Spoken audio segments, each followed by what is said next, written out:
सभी को सलाम, जय मसीह की। आज हम खुदा का कलाम पेश करेंगे और खुदा से ऐसी सामर्थ्य मांगते हैं कि खुदाबंद हमें ऐसी सामर्थ्य दे के अपने भाई बहनों तक इस वचन को पहुंचा सकें।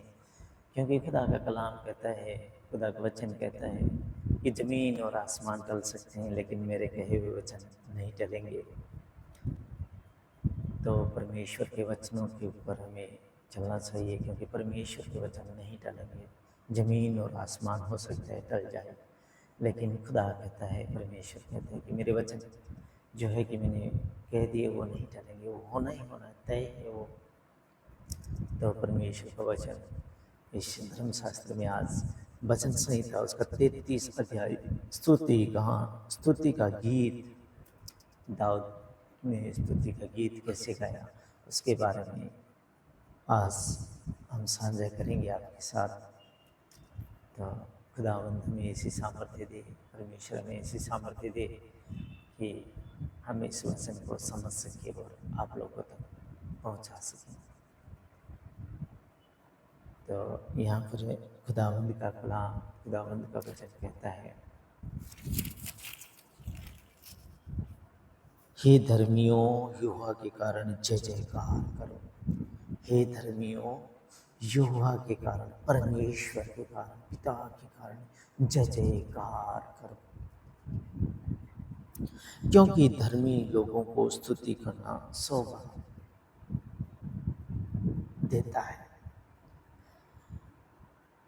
क्योंकि धर्मी लोगों को स्तुति करना शोभा देता है। वीणा बजा बजाकर यहोवा का धन्यवाद करो, परमेश्वर का धन्यवाद करो। वो हमारे धन्यवाद का ही प्यासा है। अगर हम उसे धन्यवाद देते हैं तो फिर वो गदगद खुश हो जाता है। तो हमें परमेश्वर को, जिसने हमें रचा है, उसको एनी टाइम मैनी टाइम से धन्यवाद देना चाहिए। वो केवल धन्यवाद का ही प्यासा है, क्योंकि वो अपने वचन में कहते हैं कि हे मनुष्य जाति तुम मुझे क्या दे सकते हो। हे मानव जाति तुम मुझे क्या दे सकते हो। जो कुछ तुम देते हो सब कुछ मेरा दिया हुआ है, सब कुछ मेरा दिया हुआ है। हम अगर रुपया पैसा जो भी खुदा को देंगे वो सब कुछ उसका दिया हुआ है, उसके दिए में से हम देते हैं। तो कभी भी हमें ये घमंड नहीं करना चाहिए कि हमने प्रभु को ये दिया है, हमने प्रभु को वो दिया है। हम कुछ नहीं देने के योग्य हैं। वो कहते ये सब कुछ तुझे मेरा दिया हुआ है। तो हमसे वो चाहता क्या है? वो भी उसने कहा है, परमेश्वर ने कहा है, पिता ने कहा है कि तुम्हें अगर देना है तो मुझे धन्यवाद दो। तुम्हें अगर देना है तो मुझे धन्यवाद दो, क्योंकि मैं धन्यवाद का प्यासा हूँ। परमेश्वर ने कहा है कि मैं धन्यवाद का प्यासा हूँ। तो हमें हर टाइम परमेश्वर को धन्यवाद देना चाहिए कि प्रभु तेरा धन्यवाद, तूने तंदुरुस्ती बख्शी, धन्यवाद, तूने आज का दिन दिखाया उसके लिए धन्यवाद, सुबह उठते हुए सवेरा दिखाया उसके लिए धन्यवाद, शाम को मीठी नींद देगा, शाम दिखाई उसके लिए धन्यवाद। तो परमेश्वर का धन्यवाद करते रहना चाहिए और स्तुति गान भी गुनगुनाते रहने चाहिए, गीत गाते रहना चाहिए। केवल हमें संसार में पैसे ही बटोरने नहीं है, परमेश्वर को धन्यवाद भी देना है। तो यहाँ पर कहता है कि उसके लिए वीणा बजा बजा कर यहोवा का धन्यवाद करो। वीणा बजा बजा कर यहोवा का, परमेश्वर का धन्यवाद करो। 10 तार वाली सारंगी बजा बजा कर उसका भजन गाओ। 10 तार वाली सारंगी, जिसको हम कहते हैं गिटार, बजा बजा कर उसका भजन गाओ, उसका भजन गाओ, उसके लिए नया गीत गाओ, नया गीत गाओ, नया गीत बनाओ, नए नए गीत उसके आगे पेश करो।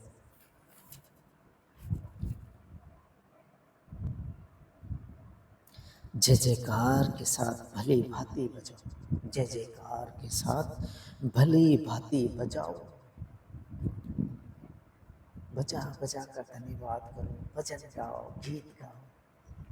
हर टाइम आगे रहना है खुदा के काम में, क्योंकि यहोवा का वचन सीधा है, उसका वचन सीधा है।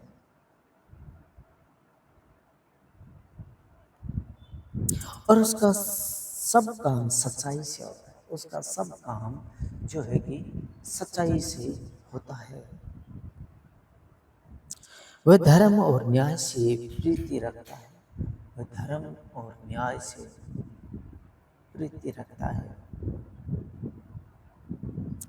यहोवा की करुणा से पृथ्वी भरपूर है, यहोवा की करुणा से पृथ्वी भरपूर है, परमेश्वर की करुणा से पृथ्वी भरपूर है। आकाशमंडल यहोवा के वचन से और उसके सारे गण उसके मुंह के श्वास से बने हैं, उसकी मुंह से श्वास से बने हैं। जो हम कहते हैं कि सांस लेते हैं, उस सांस से आकाशमंडल यहोवा के वचन से और उसके सारे गण उसके मुंह की श्वास से बने। कितना बड़ा वचन है खुदावंद का। वह समुद्र का जल ढेर के समान इकट्ठा कर देता है। मिट्टी का जैसे ढेर लगाते हैं, वैसे वह समुद्र के पानी का ढेर लगा सकता है। जैसे हम मिट्टी का ढेर, भूसी का ढेर, वैसे वो पानी का भी ढेर लगा सकता है।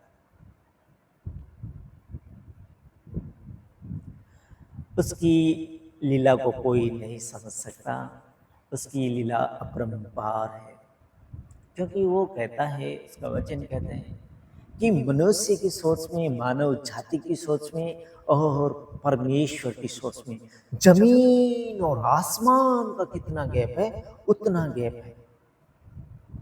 हम क्या सोच सकते हैं? हमारी सोच व्यर्थ है। हमारी सोच उन समुद्र की लहरों के समान है जो इस तरफ से उठती है और किनारे के उस तरफ जाके खत्म हो जाती है। हम व्यर्थ सोचते हैं दिन भर, बुरा सोच सकते हैं, बुरा कह सकते हैं, निंदा कर सकते हैं। ये क्या है, ये क्या बन गया, ये क्या था, ये सब कुछ हम कर सकते हैं।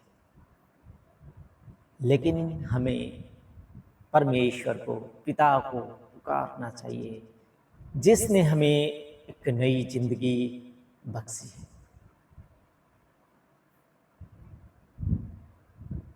तो परमेश्वर का धन्यवाद कीजिए। 10 तार वाले बाजे बजा बजा कर उसके भजन गाओ। वो उसी चीज का प्यासा है, उसे आपके रुपये, पैसे, धन दौलत कुछ नहीं चाहिए। वो केवल धन्यवाद का प्यासा है। कल की मैं मुझे आपको प्रैक्टिकल घटना सुनाता हूँ, मेरे साथ घटी। तो परमेश्वर का वचन कहता है कि मनुष्य की सोच में और परमेश्वर की सोच में जमीन और आसमान का गैप है। हम क्या सोच सकते हैं? व्यर्थ सोचते हैं। तो जैसे ही मैं यहाँ से निकला, चर्च खत्म करके संडे के दिन, मैं यहाँ से 12:10-15 में निकला। मैंने कहा, मेरे मन में ऐसा विचार किया, जाना था मुझे मुदकी कोट करोड़ तक। तो मेरी इलेक्ट्रिक ई रिक्शा लेके मैं यहाँ से रवाना हुआ।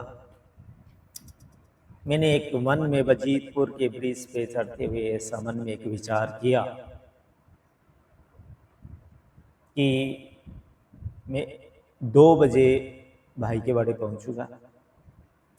वहाँ का काम ख़त्म करके मैं 3 बजे मुदकी पहुंचूंगा, 4 बजे मैं कोट करोड़ पहुंचूंगा। 1 घंटा में फिर गाड़ी को चार्ज लगाऊंगा और 6-7 बजे में वापस आ जाऊंगा। ऐसा मेरे मन में विचार चल रहे थे, जो क्या थे, समुद्र की लहरों के समान थे, व्यर्थ थे, कोई काम के नहीं थे। जब मैं प्यारे पार होके, जहाँ पे मोदी साहब को रोका, वहाँ से पार होके और 5 किलोमीटर और आगे मिस्री वाले ब्रिज के पास से पहले मेरी गाड़ी का टायर पंचर हो गया। मैंने धूप में, गर्मी में मशक्कत करके टायर को फिट किया। मैं क्या, चलते हैं, चलो ठीक हो गया सब कुछ। मैंने देखा गाड़ी में लाइट नहीं आ रही, गाड़ी आगे नहीं चल रही। सारे तारों को हिलाए डुलाए, कोई फर्क नहीं पड़ रहा था। तो मैंने एक गाड़ी को फ़ोन किया, यार दोस्त को, कि मेरे लिए एक गाड़ी भेजो कि इसको टोचन करके और मुझे शहर छोड़ो। तो 400 रुपये लगे और इतनी तकलीफ हुई, गाड़ी वाला गाड़ी को नहीं खींच पा रहा है क्योंकि जो ब्रिज पे चढ़ता है तो प्यागो गाड़ी भी परेशान हो रही थी। धक्के देके दोनों ने ब्रिजों पे चढ़ाया। शाम तक गाड़ी कैंट पहुंची, ठीक हुई, कुछ नहीं था, 1 सेकंड का काम था। लेकिन हम व्यर्थ कभी ना सोचे कि अभी हम ये कर लेंगे, अभी हम वो कर लेंगे, वहाँ पे पहुँचेंगे, ये करेंगे, वो करेंगे। आगे की बिल्कुल सोचने की ज़रूरत नहीं है। परमेश्वर को आगे लाइए और ऐसा कहिए कि परमेश्वर ने अगर चाहा तो हम ऐसा करेंगे या कर पाएंगे। तो हमें व्यर्थ सोचना बिल्कुल नहीं है। तो यहाँ पर खुदावंद का वचन कहता है कि आकाश मंडल यहोवा के वचन से और उसके सारे गण उसके मुंह की श्वास से बने हैं। वह समुद्र का जल ढेर के समान इकट्ठा करता है, कर सकता है, उसकी ताकत है, उसके पास सब कुछ है, क्योंकि उसने उसे बनाया है, रचा है, उसका हुक्म वो मानते हैं। तो थोड़ी सी मानव जाति ही बिगड़ चुकी है, बाकी सब कुछ ठीक है। हम प्रकृति के साथ खिलवाड़ करने लग गए हैं, जो परमेश्वर की बनाई हुई है। हम हरी ट्री, पेड़ पौधे सब काट पीट के घर, बंगला, आशियाना बनाना चाहते हैं, जो कि एक फोर्ट पैदा करता है। इतनी गर्मी, और फिर हम अंदर उसके बैठना चाहते हैं। तो हम प्रकृति के साथ खिलवाड़ भी ना करें। जहाँ पर मैंने देखा है कि जहाँ पर ज़्यादा दरख्त, पेड़ पौधे हैं, वहाँ पर जितनी भी गर्मी हो, जितनी ज़्यादा गर्मी होने के बावजूद भी वहाँ पर जाओगे तो टेम्परेचर का बहुत ज़्यादा फर्क होगा। जहाँ पे 45 डिग्री बाहर में होगा, वहाँ पर 28 का होगा। और एकदम ऐसे महसूस होगा, जहाँ पर ज़्यादा दरख्त है वहाँ पर बैठोगे, ऐसा महसूस होगा कि मैं एक एसी की हवा यहाँ पे खा रहा हूँ। तो हमें दरख्त, पेड़ पौधे लगाने चाहिए और काटने नहीं चाहिए। वह समुद्र का जल ढेर के समान इकट्ठा करता है, वह गहरे सागर को अपने भंडार में रखता है। गहरे सागर को अपने भंडार में रखता है, चाबी उसके पास है।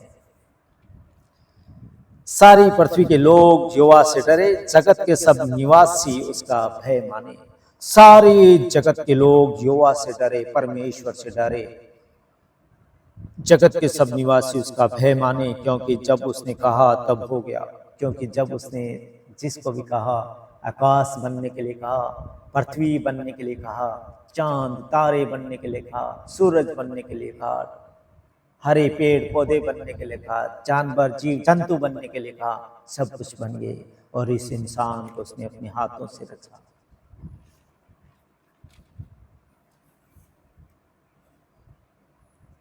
वही सबसे धोखेबाज हो गया।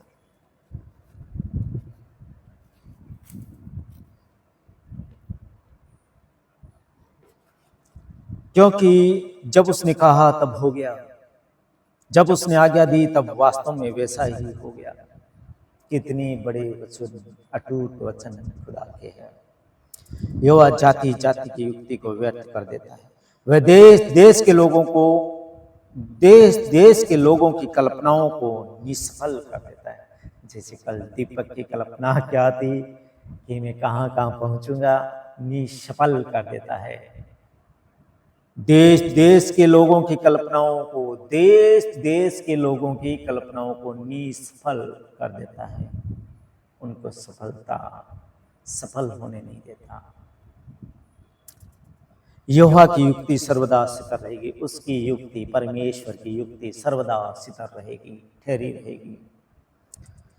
उसके मन की कल्पनाएं पीढ़ी से पीढ़ी तक बनी रहेगी। पीढ़ी से पीढ़ी तक उसके मन की कल्पनाएं, जो वो चाहता है वो बनी रहेगी। उसको कोई नहीं टाल सकता। उसके विरुद्ध जितने खड़े हो जाए कुछ नहीं बनने वाले हैं। यहोवा की युक्ति सर्वदा स्थिर रहेगी। उसके मन की कल्पनाएं पीढ़ी से पीढ़ी तक बनी रहेगी। क्या ही धन्य है वह जाति जिसका परमेश्वर यहोवा है। क्या ही धन्य है वह जाति जिसका परमेश्वर यहोवा, परमेश्वर पिता परमेश्वर है, यहोवा है। क्या ही धन्य है। पिता ने उस जाति को धन्य कहा है। जिस जाति का लोग मजाक उड़ाते हैं, उसी जाति को परमेश्वर ने कहा है कि क्या ही धन्य है वह जाति जिसका परमेश्वर यहोवा है। और वह समाज जिसे उसने अपना निज भाग होने के लिए चुन लिया, और वह समाज जिसको उसने अपना निज भाग होने के लिए चुन लिया। यहोवा स्वर्ग से दृष्टि करता है, स्वर्ग से देखता है, हमें दृष्टि करता है। वह सब मनुष्यों को निहारता है, सबको प्यार करता है, सब मनुष्यों को निहारता है, दुलारता है। जैसे एक माँ अपने बेटे को निहारती है, वैसे एक पिता एक बेटे को संसारिक होने के बावजूद निहारता है, लाड प्यार करता है। वैसे परमेश्वर स्वर्ग से भी मानव जाति को निहारता है, प्रेम करता है उससे, उसे बचाना चाहता है, बुरे कामों से बचाना चाहता है। यहोवा स्वर्ग से दृष्टि करता है और सब मनुष्यों को निहारता है, आंखों ही आंखों से वो निहारता है। अपने निवास के स्थान से वह पृथ्वी के सब रहने वालों को देखता है। अपने निवास के स्थान से जहां पर परमेश्वर बैठा है, सब पृथ्वी के लोगों को देखता है। हम तो यहाँ पर सीसीटीवी कैमरा लगाते हैं कि यहाँ तक कवरेज करेगा, वहां तक कवरेज करेगा, यहाँ कवरेज करेगा, लेकिन एक परमेश्वर सबको देखता है कि कौन क्या कर रहा है, और उसके हिसाब से ही उसे बदला मिलता है।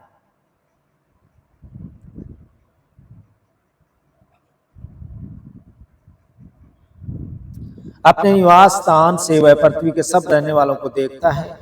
वही जो उन सबों के हृदयों को गढ़ता है और उनके सब कामों का विचार करता है। वही जो उन सबों के हृदयों को गढ़ता है, हृदयों को बनाता है, देखता है, उन सब के कामों का विचार करता है और उनके सब कामों का विचार करता है। कोई ऐसा राजा नहीं जो सेना की बहुतायत के कारण बच सके। कोई भी ऐसा राजा नहीं जो सेना, बहुत ज्यादा सेना होने के कारण बच सके। नहीं, ऐसा घमंड कभी नहीं करना कि हमारे साथ बहुत है, बहुत बड़ी सेना है, हम बच जाएंगे। नहीं बच सकता। और अपनी बड़ी शक्ति के कारण छूट नहीं जाता, और बड़ी शक्ति के कारण छूट नहीं जाता। बच निकलने के लिए घोड़ा व्यर्थ है, वह अपने बड़े बल के द्वारा किसी को नहीं बचा सकता। बड़े बल के द्वारा भी किसी को नहीं बचा सकता। बच निकलने के लिए घोड़ा व्यर्थ है, और वह अपने बड़े बल के द्वारा किसी को नहीं बचा सकता। देखो, यहोवा की दृष्टि उसके डरियों पर और उन पर जो उसकी करुणा की आशा रखते हैं बनी रहती है। देखो, परमेश्वर की दृष्टि उसके डराइयों पर और उन पर जो उसकी करुणा की आशा रखते हैं बनी रहती है, कि वह उनके प्राण को मृत्यु से बचाए, कि वह उनके प्राण को मृत्यु से बचाए और अकाल के समय उनको जीवित रखे। जब परमेश्वर के लोग, धर्म के काम करने वाले लोग, अगर अकाल भी बहुत सारा पड़े तो भी उनको बचाएगा कौन? परमेश्वर पिता।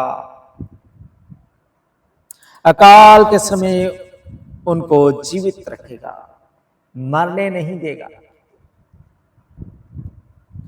जैसे उस बूढ़ी विधवा के पास एलिया को भेजा और कहा, जा सारफत में एक स्त्री तुझे मिलेगी, उसके घर में तू रहना। अकाल के दिन थे, वर्षा हो नहीं रही थी। एलिया वहां पर गया और बूढ़ी माई लकड़ी चुन रही थी। उसके एक बेटा था, लकड़ियां बीन रही तो वहां पर एलिया पहुंचा। परमेश्वर के कहे हुए वचन के अनुसार कहा कि माई मुझे पानी पिलाना। तो उसने कहा कि ठीक है, मैं लाती हूँ पानी। जब वो पानी लेने के लिए जा रही थी तो उसने कहा कि एक अपने हाथ में रोटी का टुकड़ा भी लेते आना, क्योंकि मैं भूखा हूँ। तो उस माई ने कहा कि एक मुट्ठी आटा है और कुंपी में थोड़ा सा तेल है, मैं और मेरा बेटा लकड़ियां में ये बीन के ले जा रही हूँ। एक मुट्ठी आटा है, मैं और मेरा बेटा, और कुंपी में थोड़ा तेल है। मैं और मेरा बेटा खाएंगे और मर जाएंगे। लास्ट स्टेज पे थी उस बूढ़ी माई की इच्छा, लेकिन परमेश्वर एलिया को उसके पास भेजा कि जा सारफत गांव में तुझे जाना है और वहाँ पर तुझे वो बुढ़िया मिलेगी, उसके घर में तुझे रहना है, टिके रहना है। तो उसने कहा कि अब है नहीं, हम खाएंगे और मर जाएंगे। एलिया ने कहा कि एक टुकड़ा मेरे लिए लेके आ। जब वो माई उसके लिए वो रोटी का टुकड़ा लेके गई तो उसने परमेश्वर से धन्यवाद किया। और कितने साल तक ना तो उसके घड़े में आटा खत्म हुआ और ना उसकी कुंपी में तेल खत्म हुआ। वो खाते रहे, पीते रहे, खाते रहे, पीते रहे, खाते रहे, पीते रहे। तो परमेश्वर पर भरोसा रखिए। परमेश्वर यहाँ पर भी कह रहा है कि जो परमेश्वर के लोग होंगे कि वह उनके प्राण को मृत्यु से बचाएगा, कि वह उनके प्राण को मृत्यु से बचाएगा और अकाल के समय उनको जीवित रखेगा। अकाल के समय उनको जीवित रखेगा। जैसे एलिया, सारफत की बुढ़िया, उसका बेटा अकाल के समय जीवित रहे थे। ना उनके घड़े में आटा खत्म हुआ था, ना उनके कुंपी में तेल खत्म हुआ था। तो ये परमेश्वर के अटूट वादे होते हैं। परमेश्वर कहता है कि जमीन और आसमान टल सकते हैं, लेकिन मेरे कहे हुए वचन नहीं टलेंगे। तो ये 100% राइट वादा करते हैं हमारे से परमेश्वर। हमें परमेश्वर का धन्यवाद करना चाहिए। 10 तार वाली सारंगी पर गाना चाहिए, गिटार पे गाना चाहिए, उसको धन्यवाद की भेंट चढ़ानी चाहिए। परमेश्वर हमारे से यही चाहता है। अन्यथा आपसे धन दौलत परमेश्वर कुछ नहीं चाहता है। परमेश्वर का आप धन्यवाद दीजिए। हम यहोवा का आसरा देखते आए हैं, वह हमारा सहायक और हमारी ढाल ठहरा। हम यहोवा का, हम परमेश्वर का आसरा देखते आए हैं, वह हमारे सहायक और हमारी ढाल ठहरा है। हमारा हृदय उसके कारण आनंदित होगा। हमारा हृदय उसके कारण, परमेश्वर के कारण, पिता के कारण आनंदित होगा, क्योंकि हमने उसके पवित्र नाम का भरोसा रखा है। क्योंकि हमने उसके पवित्र नाम का भरोसा रखा है, हे यहोवा, जैसे तुझ पर हमारी आशा है वैसे ही तेरी करुणा भी हम पर हो। जैसे हमारी आशा तुझ पर है वैसे ही तेरी करुणा हम पर हो।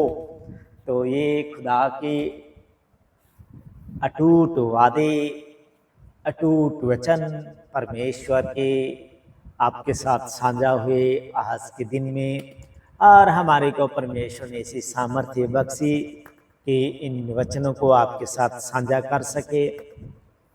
अन्यथा परमेश्वर की मर्जी के बिना एक पत्ता भी नहीं हिल सकता है। तो हम आज के बाद से व्यर्थ सोचना एकदम से बंद करें, क्योंकि देश देश के लोगों को, देश देश के जो राजा लोग थे, जो कि ऐसा विचार करते हैं अपने अंदर कि हमारे पास इतनी बड़ी सेना है, हम उससे जीत जाएंगे, तो ऐसा नहीं सोचना चाहिए, क्योंकि परमेश्वर अगर ऐसा व्यर्थ सोचते हैं तो निष्फल कर देता है। तो मैंने, मेरे साथ भी घटना घटी, मैंने क्या सोचा था और उसको भी परमेश्वर ने निष्फल कर दिया, क्योंकि परमेश्वर की कहीं ना कहीं वहाँ पर भी भलाई होती है कि कल मुझे अगर वहाँ तक नहीं जाने दिया तो उसमें भी परमेश्वर की कुछ इच्छा थी। इसके अनुसार हमारे को उस खतरे से बचाया होगा परमेश्वर ने। तो हम कभी भी ऐसा ना सोचे कि आज हमारे साथ ऐसा क्यों हुआ, परमेश्वर हमारी परीक्षा क्यों करता है। तो कभी भी परमेश्वर कहता है कि परीक्षा में स्थिर हो, क्योंकि तुम्हारा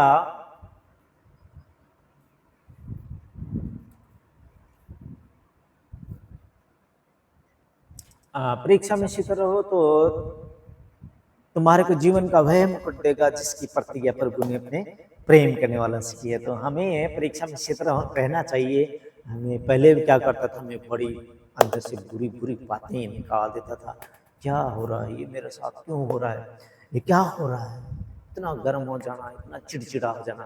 लेकिन अभी कोई भी संकट आता है तो उसमें परमेश्वर का धन्यवाद भी करता हूँ कभी कभी कि परमेश्वर तेरा धन्यवाद, शायद तेरी मर्जी के अकॉर्डिंग सब कुछ हो रहा है। तो हम सब कुछ ठीक करना।